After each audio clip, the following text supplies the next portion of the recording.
Como nasceu o convite do Nobre para você Essa passagem para mim foi traumática e não traumática, né?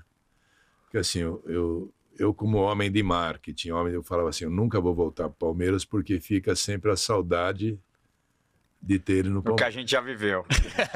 Entendeu? E aí quando eu andava, às vezes, eu morava perto do Ibirapuera ali, eu corria ali e tal, o pessoal passava quando o Palmeiras voltava a ficar um pouco ruim, né? Volta pro Palmeiras, Bruno. Era só o que eu via. Os caras passavam assim, volta pro Palmeiras, Bruno. E eu falei, se eu voltar um dia, os capazes de parar, sai do Palmeiras. E foi o que aconteceu, né? Então, assim, mas o Paulo me insistiu tanto que eu fosse, né? A situação do clube estava ruim, mas eu não imaginava que estava tão ruim. Você já conhecia o Paulo lá da época da Parmalat? Eu conhecia pouco ele, né? Mas houve todo um processo de convencimento para mim. E eu falei, pô, acho que eu posso ajudar o Palmeiras de novo, né? Mas eu não sabia que estava tão ruim. Tá feio o negócio mesmo. Tava muito feio. E eu fui como funcionário do clube. Isso que mudou, né? Isso que mudou. Você sai como cara da Parmalat e volta como funcionário do Palmeiras. Sim, é a pior coisa do mundo, cara. É a pior coisa do mundo. Aí chegamos no Palmeiras, o Palmeiras não tinha dinheiro nem para comprar papel higiênico, né, cara? Entendeu? Não tinha dinheiro para contratar jogadores. Tinha 16 jogadores no elenco. O Barcos era o grande cara. Eu falei, vamos ter que negociar o Barcos. Para pegar alguns jogadores e pegar uma grana. E numa temporada que era a Série B, né? Essa era a Série B. Eu sei que a série... A TV já era menor também. Mas ao mesmo tempo, o lado esportivo você consegue não ser tão... ter um time tão bom para alcançar o objetivo, né? Mas você vai ver agora a complicação. O que acontece? Aí a gente não tem dinheiro em caixa, não tem dinheiro nada. O Barcos era o grande ídolo. Vamos ter que vender o Barcos. Aí e o Barcos, não, na realidade, ele nunca falou isso na mídia, mas ele não queria jogar no Palmeiras porque na segunda divisão ele achava que não ia ser convocado para a seleção argentina. Mas onde ele ia ser convocado? Não, o Barcos era muito bom de bola, cara muito técnico. Mas ele falava tanto que ele falava da visibilidade, né? Ele achava que jogando na Série A, por isso que ele vai pro Grêmio. Ele achava que no Grêmio... Mas ele pra seleção argentina, irmão. Mas aí sobrou para mim, entendeu? Porque eu tive que negociar. Sim. E tive que negociar, assim, pegando alguns jogadores médios, 5 jogadores, e o Moreno, que era o cara bom, acabou não vindo. Que é o pai dele deu aquela entrevista lá infeliz. Entendeu? E aí o que acontece? Mas só que a gente ficou com o percentual do Moreno. Isso eu não sabia. Você sabia? A gente ficou com o percentual do Moreno. Isso eu não sabia. Porque só vem 4, né? Só vem 4. E assim, a gente tava com 18 jogadores no elenco, 4 já ficou 22. Para montar o time para a Série B. Sim. Né? Só que a gente jogava Libertadores também. Sim. Então não tinha dinheiro. Então, e 2 ajudaram bem, né? O Wilson e o Leandro ajudaram. O Rondinelli não. E o Léo Gago... O Léo Gago tem que chutava forte fora da área, canhotinho. Deu para equilibrar o elenco para a gente subir. Sim.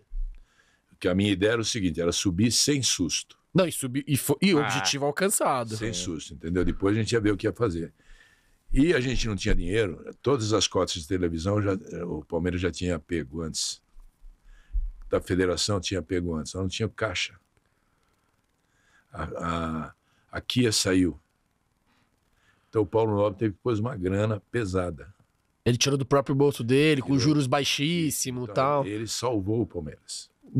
Paulo Nobre, todo mundo ama ele e tal. Agora um cara que tava lá dentro mesmo viu. Botou, acho que foi 170 milhões, não foi mais ou menos? Mais de 100 milhões. Mais de 100 milhões, assim, do bolso dele. Pra poder garantir 2 anos o Palmeiras. Pra rodar o fluxo de caixa ser saudável ali. Em 2015, a gente ia ter todas as receitas de volta. Televisão, federal. Estádio, né? O Allianz Parque. O Allianz Parque também, tudo. Por sorte, foi um timing absurdo. A gente subiu sem susto e quase caiu com puta susto. Isso aqui, pô, nem me fala. Por quê? Porque não tinha grana. Entendi. Um time médio. Entendi. Entendeu? Time médio. E aí o que acontece? Quem que era a vítima nesse negócio? Eu, né? Tudo culpa do Bruno Oro. Tudo culpa do Bruno Oro. Então aquele negócio vem pro Palmeiras do Bruno Oro, sai do Palmeiras do Bruno Oro. Né? E, porra, o time não tinha condição de fazer melhor. Entendeu? E quando vendo o Barcos, então, quiseram me matar. Só que 3 anos depois, o Palmeiras recebe uma grana dos 30% que ele foi vendido. É que ele foi pra China, ou não, pra Ucrânia, não foi? Foi pro Shakhtar, eu acho. O Palmeiras recebeu, entendeu? Sim. Então ninguém lembra disso. Então eu me dispus com o conselheiro, me dispus com um monte de gente, entendeu? Porque lá dentro tem um pessoal que joga contra também, né? Não, e você volta, o momento político do clube ali era totalmente outro. Por exemplo, a gente proibiu a entrada de conselheiro no CT. Isso o Paulo Nobre também queria, mas quem sobrou? Eu. Eu que proibi. Entendeu? Aí, produtos licenciados, tinham muito que eram de conselheiros. Eu cortei, que não dava grana para o Palmeiras. Sim.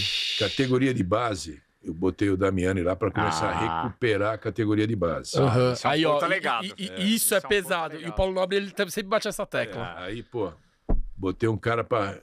A categoria de base, pra você ter uma ideia, 90% dos jogadores era 70% do Palmeiras, do empresário, e 30% do Palmeiras. Ele já subia já fatiadaço, né? Aí eu cortei isso. Falei, ó, Damiani, é o seguinte, cara. Se por acaso os empresários não reverterem essa fórmula, pode sair do Palmeiras. Pode ser o Maradona, o Pelé, o cara pode sair do Palmeiras. Só fica se for mais porcentagem do Palmeiras. Mais do Palmeiras. Senão, não vai ficar. Aí a gente reverteu. Porque, ó, chamei o empresário para o empresário, ó. Se ele sair, fecha as portas do Palmeiras para você. Olha só. Aí começamos a recuperar a base. Essa foto é uma foto de uma matéria do Globo Esporte.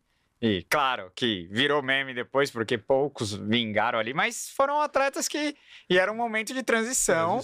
Entendeu? Então, assim, e o Damiani foi muito importante, cara. O Damiani foi super importante. Tanto é que o Damiani foi para a seleção brasileira. Exato. Foi campeão olímpico, hoje está no Atlético Mineiro. Muita gente acredita o João Paulo Sampaio, que faz um trabalho excepcional na base do Palmeiras, mas o Damiani que começou a plantar ali, né? Aí eu trouxe o Damiani. Então a gente conseguiu recuperar a base, conseguiu recuperar os ativos da base. Só que a situação era o seguinte, às vezes, quando esse percentual tinha muita ligação com gente dentro do Palmeiras. Uma vez eu estou na casa do Paulo Nobre, num evento que ele deu, aí um cara veio e falou, Bruno, estou te mandando um jogador lá para a base, um conselheiro. Falei, ótimo, o que eu fiz? Tinha uma época, tinha um lugar que era só para testar jogador indicado, politicamente. Nossa. Política? Que isso, velho? Mas tudo bem, eu acho que normal isso. É normal isso? Todo time tem uns conselheiros que tem próprios jogadores? Hoje o Palmeiras não. Hoje não, mas na época era de praxe no futebol. Caraca. Eu fiz assim, ó. Mas não é problema se aparece um craque. Exato. Mas... não, eu entendo, mas é um conflito de interesse, querendo ou não, né? Mas de qualquer forma, vai testar. Perfeito. Vai testar, pô. Se o cara for bom... O problema é o cara ter privilégio no teste. Por ser, aí... Tá, tudo bem. Aí era só jogador indicado. Sim. Exato. Entendeu? Testou, passou, ótimo. Tá. Beleza, cara. Uhum. Só que o cara chegou para mim e falou assim, mas ele não vai testar, ele vai direto. Eu falei, eu acho que você está confundindo. Ixi. Ele vai testar. O senhor não está entendendo, eu sou conselheiro. Eu falei, o senhor que não está entendendo, que ele vai testar. Já ficou inimigo meu direto, entendeu? Foi testar e não passou. E ele achou que eu reprovei o cara. Entendeu? Não foi técnico. Eu nem participava dos treinos. E nesse teste aí, muitos passavam ou não? Acho que muito pouco, né? Muito pouco, né? Mas, pô, você dava a oportunidade. Claro. É isso. Uhum. Tem que testar. Agora, quer entrar direto no time, porque... Não dá. Aí, porra, e aí todas essas coisas foi me queimando. Entendeu? É que você estava pensando um bem maior ali. E aí a gente fez um planejamento também para depois que, no segundo mandato do Paulo Nobre, já tinha um planejamento do futebol já pronto, desenvolvendo a categoria de base, a arena já começava a entrar dinheiro, o pessoal do marketing, tudo tinha isso. E aí, quando chegou no fim do ano, o Paulo ia ser candidato à reeleição. E ele falou para mim, Bruno, deixa eu falar uma coisa com você, cara. Se você continuar no clube, eu não ganho a eleição. Esse foi o motivo de você não ter continuado. Aí eu falei, não, o contrato está acabando, eu não renovo. Por isso simples, eu quero o bem do Palmeiras. Caraca! E o bem do Palmeiras é você continuar. Tanto que ele se reelege antes do campeonato terminar, né? E aí, Que se o Palmeiras cai ali em 14, Ele não vai ser Não, o eleito. Nobre, ele ia... Não, Não, ele ia é que é ser o eleito presidente, antes, mas se a votação fosse Exato. depois, Mas ele ia ser o só Deus presidente, sabe o que ia ele ia ser o acontecer. presidente. Aí eu falei para ele, não, Paulo, pelo amor de Deus, o Palmeiras precisa de você mais do que precisa de mim. O que eu já fiz já está ótimo, já deixamos aqui, quer dizer, para mim ficou ruim a imagem, mas o Palmeiras vai se beneficiar muito tempo depois, Caraca. entendeu? E aí, cara, aí você vê como ele lembra disso, que quando ele ganha a Copa do Brasil dentro do campo, ele agradece a mim. Ah, é? Na euforia da vitória, lá dentro do campo, ele lembra de mim. Então, isso eu tenho um agradecimento também ao Paulo sobre isso. Porque a gente é campeão com um monte de moleque da base sendo importante. Lucas Taylor, João Pedro, o próprio Gabriel Jesus, com o Damiani. Quem não sabe, o Palmeiras quase perde Jesus pro São Paulo, né? Não, o Damiani foi espetacular aí. Então assim, a imagem o trabalho foi muito mais bem feito do que as pessoas imaginam. Entendeu? Mas como o pessoal tinha a visibilidade minha da Parmalat... Achou que ia chegar com um timaço. Não era. A Parmalat da época foi o Paulo. Sim. É o projeto de 3 anos, né, Bruno? Você chegou já pensando no 3º ano. É justamente isso. É o projeto. A Parmalat da época foi o Paulo, né, cara? Sim. Que jogou o time, que pôs dinheiro, que tudo isso, né? Curtiu a resenha? O link para você ver a entrevista completa está aqui embaixo na descrição. Não se esqueça de se inscrever no canal de cortes e no nosso canal principal. Avante Palestra!